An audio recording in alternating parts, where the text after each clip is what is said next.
Bonjour, ravi de vous retrouver pour une nouvelle vidéo sur Sunny-San aujourd'hui, la poudre des 4 inversions. Alors je crois que j'ai déjà parlé de cette prescription dans de précédentes vidéos sur Dangui Sunny-Tang et Sunny-Tang. Alors vous entendez, Sunny-San, Sunny-Tang, ça se ressemble. Et ceux qui ont un petit peu de culture chinoise et pharmacologique se disent que c'est la même chose. Hein, Tang signifiant décoction, tandis que San signifie simplement poudre. Comme je l'ai déjà dit dans ces précédentes vidéos, eh bien ce n'est pas le cas. C'est souvent le cas. Hein. Je prends un exemple, Armio One, la pilule des 2 merveilles, c'est la même chose que Armio San, la poudre des 2 merveilles. C'est généralement le cas, hein, quand on change Wan en San, San en Tang, ça ne change rien. Mais ici, ça change beaucoup de choses. Hein. Sunny-Tang et Sunny-San sont bien toutes les deux des prescriptions qui traitent le symptôme des 4 inversions. Hein. Donc un syndrome dans lequel le patient a les membres froids, hein, mains et pieds froids. Mais dans Sunny-Tang, dans le syndrome, ce qu'on va appeler le syndrome Sunny-Tang, le patient a les mains et les pieds froids parce qu'il est en vide de yang. Hein. On est dans la situation d'un vide central, d'un vide froid central. Tandis que dans le syndrome Sunny-San, eh bien, les membres sont froids parce que le chi est congestionné à l'intérieur, enfermant le pervers qui se transforme en chaleur. C'est bien qu'on a, si vous me permettez, pour résumer comme ça, un froid apparent à l'extérieur, au niveau des membres, et une chaleur réelle à l'intérieur. Hein.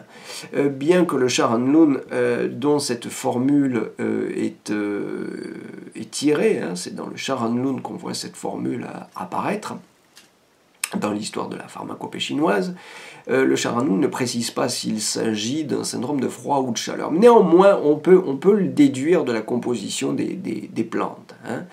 Alors, pour le syndrome Sunny-Tang, le patient aura la langue pâle, hein, le corps de la langue est pâle. Dans le syndrome Sunny-San, le patient a le corps de la langue plutôt rouge, comme le précise d'ailleurs explicitement le grand formulaire de pharmacopée de Marié. L'enduit éventuellement est jaune. Voilà. De cette manière, hein, vous voyez que hein, ce n'est pas du tout des variations l'une de l'autre, hein, ces 2 formules, Sunny-Tang et Sunny-San, mais elles traitent un symptôme identique, hein, qui a des causes radicalement différentes. Hein.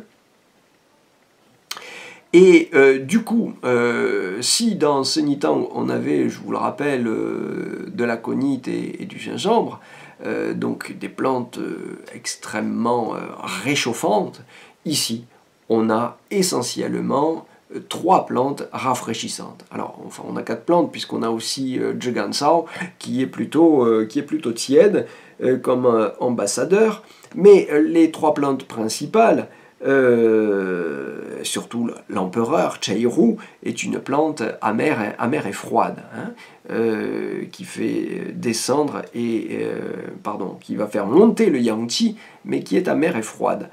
Zhishi, l'orange amer, est aussi une plante acide, amère et froide. Et enfin, Baishaoyao, la 3e plante, c'est la pivoine blanche, est une plante acide, amère et légèrement froide. Donc on a une prescription qui n'est pas un grand bain glacé, mais qui est tout de même une prescription rafraîchissante. Donc ça c'est très important. C'est une prescription qui a pour fonction de disperser les énergies pathogènes emprisonnées à l'intérieur, qui a pour fonction de détendre le chi du foie et d'ordonner ou de régulariser la rate. Ce sont ses principales fonctions. Alors après, en termes d'indications occidentales, hein, ça peut correspondre à des cholécystites, à des ascaris biliaires, à des pancréatites, à des névralgies intercostales, à des mastites, à des fibres à des fibres, à des kystes fibres du sein, à des hernies dues à l'emprisonnement de la chaleur, hein, à des colites allergiques, à des diarrhées nerveuses, et j'en passe, à des appendicites aiguës. Hein. Voilà, donc c'est une prescription qui permet de traiter beaucoup de désordres. Hein.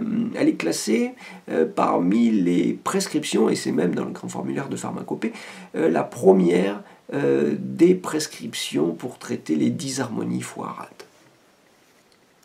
Voilà, bon, il y a beaucoup de modifications, beaucoup de variations possibles selon que les signes sont accompagnés ou pas de toux, de diarrhée. Alors, pour les toux et les diarrhées, par exemple, hein, on peut rajouter Wu Weizi et Ganjiang. Si les signes... S'il y a des signes au niveau urinaire, des difficultés urinaires, hein, oligurie, on peut rajouter Fuling, le Poriae cocos. En cas de douleur abdominale, on peut éventuellement rajouter un peu de Fudze, mais attention, pas trop. Vous savez que c'est une plante extrêmement chauffante, échauffante. En cas de douleur des hypochondres, on peut rajouter, spécialement s'il y a un peu de stagnation de sang, Yang Roussuo et Yujin.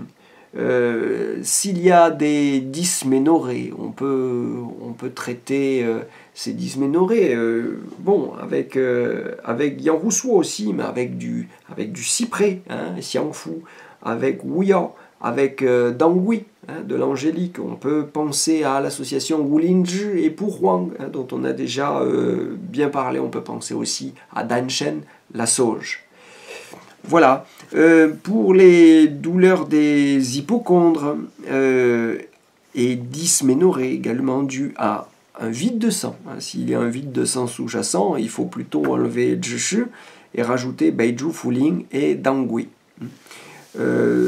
Si le patient vire à la jaunisse, eh bien là, il faut penser à ou bien à Yin Chen Hao Tang, faire une combinaison avec Yin Chen Hao Tang, ou au moins rajouter du Yin Chen Hao, c'est-à-dire cette variété d'armoise, Yin Chen Hao. Alors comme d'habitude, hein, je vous rappelle que les plantes dont je donne les noms là en chinois, et que vous ne savez peut-être pas écrire si vous n'êtes pas sinologue, le nom de ces plantes en pinyin est dessous, dans le descriptif de la vidéo. Voilà, pour les kystes du sein, pensez à Qingpi. Pour les occlusions intestinales, pensez à Dahuang, la rhubarbe. Pour les ascaridioses, pensez à Wumei, hein, Fructus mumei, les prunumés aussi. Bon, enfin présenté ou préparé à la manière chinoise, hein, ici. En cas de douleur épigastrique avec régurgitation acide sévère, pensez à l'association Zuojingwan. Dans Zuojingwan, vous avez Huanglian et Wuzhuyu. Pensez, s'il y a des leucorrhées et douleurs abdominales, douleurs en bas du dos avec un terrain de chaleur-humidité, pensez justement à Armyo San, c'est-à-dire la poudre des deux merveilles à laquelle je faisais allusion tout à l'heure. Voilà, j'espère que j'ai été clair et pas trop long. C'est un sujet de question piège classique pour les examens de pharmacopée, cette distinction entre Senitang et Seni-san. Donc rappelez-vous bien, Senitang pour les 4 inversions, les syndromes de dysharmonie dus à un vide froid interne, tandis que Seni-san traite les dysharmonies foie-rate avec une congestion de chi pathogène à l'intérieur qui tend à se transformer en feu. Et je vous donne rendez-vous très bientôt pour de nouvelles élucubrations pharmacologiques avec les formations Énergie.